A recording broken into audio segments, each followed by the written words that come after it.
Sa dami ng tao sa mundo, nakakatawa isipin na minsan sa pinakasimpleng pagkakataon pa nagsisimula ang pinakamagandang love story. Nahulog sa'yo. Si Alyssa Rose, simple lang ang happiness, fresh air, quiet moments, at isang perfect swing sa golf course. Nais ko lang ay matanong. Gusto kita Habang si John Jordan naman, masaya na sa isang bola, isang court, at ilang shooting na akala mo pang finals na. ko, kahit na malayo, malapit sa aking puso. Magkaibang mundo, magkaibang trip, pero pareho pala silang may hinihintay kahit hindi pa nila alam. Na bawal mapirata. Ang ganda ko dito Puso nga to. At dahil sa isang simpleng my day na dapat pang selfie lang, biglang may ibang nakanotice.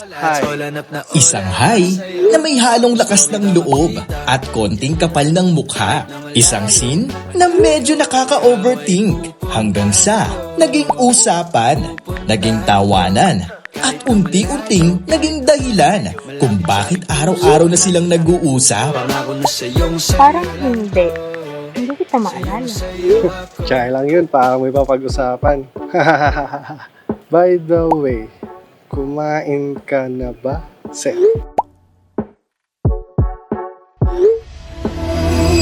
Ikaw lang ang pipiliin. Wala nang iba.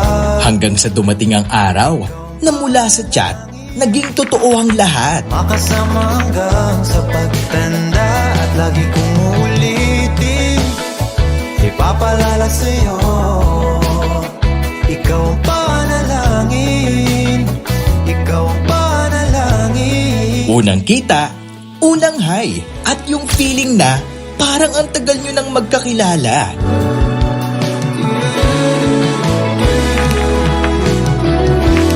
From simpleng kape, naging kwentuhan, hanggang sa hindi na napansin ang oras. Aalagaan,